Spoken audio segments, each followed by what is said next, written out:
नमस्कार दोस्तों, स्वागत है आपका बंजारन चुड़ैल के भाग 2 में। फसल कटे खेत में गिरते ही शमी के हाथ से उसका बैग छूटकर दूर जाकर गिरता है और उसके हाथ की हथेली में कांटे जैसी नुकीली लकड़ी बहुत अंदर तक घुस जाती है, जिससे वो दर्द से तड़प उठता है और उसके हाथ की हथेली से टप टप करके खून बहने लगता है। शमी रूमाल से हथेली के जख्म को बांधने के बाद अपनी जैकेट की जेब में सिगरेट की डिब्बी निकालकर उस डिब्बी से एक सिगरेट निकालकर जलाता है और हिम्मत करके अपने पास से सूखी लकड़ियां घास फूस इकट्ठा करके आग जला लेता है। और जब उसका ध्यान अपने पैर की तरफ जाता है तो उसके पैर में पतंग की डोर फंसी हुई थी। वो पतंग की डोर को खींचता है तो एक बहुत बड़ी पन्नी यानी कि पॉलीथीन उसकी तरफ खींची चली आती है। उस पतंग में बच्चों को खुश करने के लिए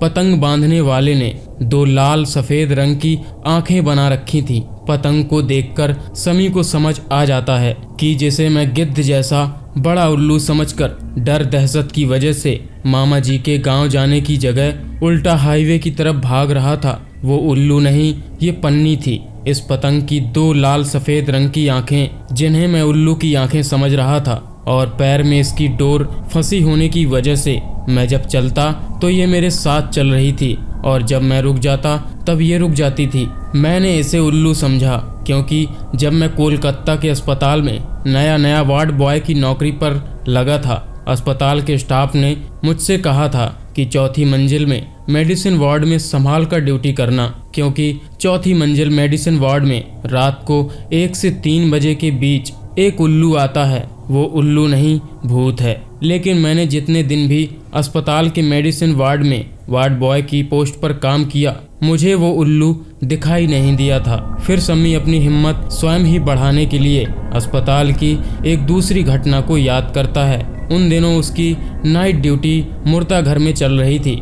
एक रात एक अंधेड़ आयु के बहुत मोटे आदमी की लाश रोड एक्सीडेंट के बाद मुर्दा घर में लाई गई थी। उस रात मेरे साथ कर्मचारी ओंकार ने बहुत ज़्यादा शराब पी रखी थी और जब मेरा साथी कर्मचारी ओंकार मुर्दा घर के अंदर किसी काम से गया तो मुर्दा घर के अंदर उस अंधेड़ उम्र के पुरुष की लाश हवा में कमरे में इधर उधर उड़ रही थी। उस लाश को देखकर ओंकार भूत भूत चिल्लाता हुआ मेरे पास आकर बेहोश हो गया था और जब मैं भागकर सिक्योरिटी गार्ड डॉक्टर को बुलाकर लाया तो डॉक्टर ने हम सबको बताया कि शव के कान नाक को रुई डालकर अगर बंद ना करो तो शव में हवा भर जाती है और यही इस शव के साथ हुआ। शव कमरे में हवा भरने की वजह से इधर उधर उड़ने लगा और मानसून के मौसम की वजह से आज रात कितनी तेज आंधी भी चल रही है, इस वजह से भी शव में जल्दी हवा भर गई।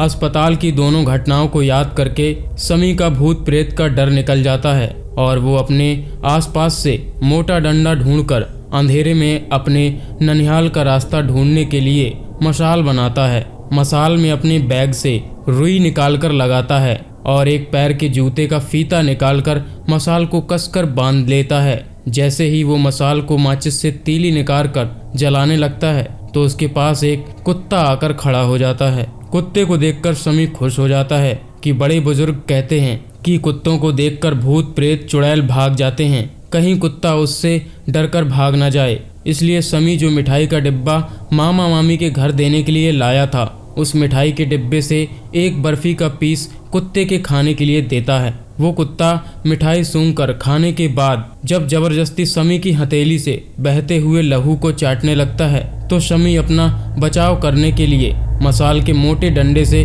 उस कुत्ते को मारकर अपने से दूर भगाता है। तेज मशाल का डंडा लगते ही वो कुत्ता कुत्ते जैसे नहीं, सियार जैसे चिल्लाकर रोने लगता है और उसके तेज तेज चिल्लाते ही उसके साथी कुत्तों का झुंड वहां आकर शमी को घेर लेता है। और जब मशाल जलाकर मशाल की रोशनी में शमी ध्यान से देखता है तो उसके होश उड़ जाते हैं, क्योंकि वहां कुत्तों का झुंड नहीं बल्कि सियार और गीदड़ों का झुंड था। शमी उनसे अपनी जान बचाने के लिए वहां से अंधाधुंध भागना शुरू कर देता है और शमी के पीछे सियारों और गीदड़ों का झुंड भी दौड़ने लगता है। और जब उन सियारों के झुंड को नील गाय और उसका बच्चा नजर आते हैं तो वो समी का पीछा छोड़कर नीलगाय के बच्चे का शिकार करने के लिए उसके पीछे पड़ जाते हैं। और तभी समी को मसाल की रोशनी में रेल की पटरी नजर आती है।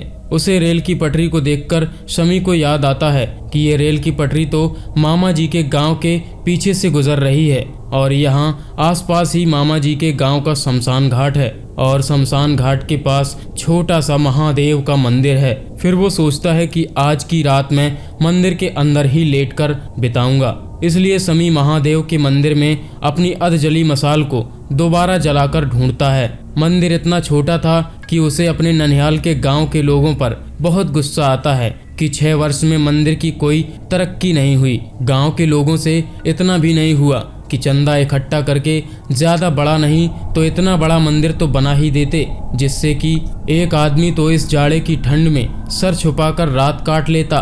फिर वो सोचता है कि एक बार मैं सही सलामत मामा जी के गांव पहुंच जाऊं तो सबसे पहले मैं खुद मंदिर के लिए चंदा देकर महादेव के मंदिर के निर्माण की शुरुआत करूंगा। और फिर गांव का शमशान घाट देखकर सोचता है कि कैसे लोग हैं। मामा जी के गांव के शमशान घाट के नाम पर खाली मैदान छोड़ रखा है। फिर अपने मन में कहता है मुझे कौन सा गांव में जिंदगी बितानी है, कुछ दिन में मेरी बहन की शादी तक रुककर वापस कोलकाता चले जाना है। और अपने बैग से मिठाई का डिब्बा निकालकर पहले मिठाई महादेव को चढ़ाता है। फिर 2 पीस मिठाई के खाते ही उसे बचपन में नानी से सुनी ये बात याद आती है कि नानी कहती थी कि दूध पीने के बाद अगर घर से बाहर जाओ तो चूल्हे की थोड़ी सी राख चाट लेनी चाहिए, वरना बुरी आत्माएं चिपट जाती हैं। और फिर शमी सोचता है मैं तो सफ़ेद बर्फी खाकर शमशान घाट के पास बैठा हूँ, मुझसे तो आज कोई भूत या चुड़ैल पक्का चिपक जाएगा। फिर सोचता है भूत प्रेत होते तो मुझे अब तक इस वीराने में दिखाई दे जाते।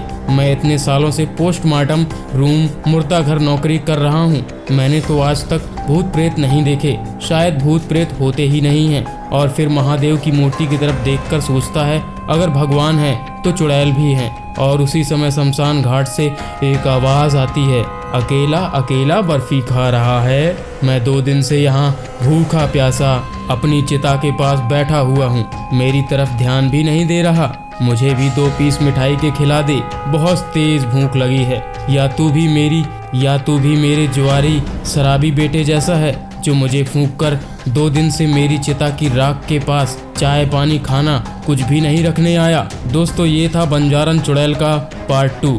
जल्द ही इसका नेक्स्ट पार्ट आएगा, इसलिए चैनल को सब्सक्राइब ज़रूर करना।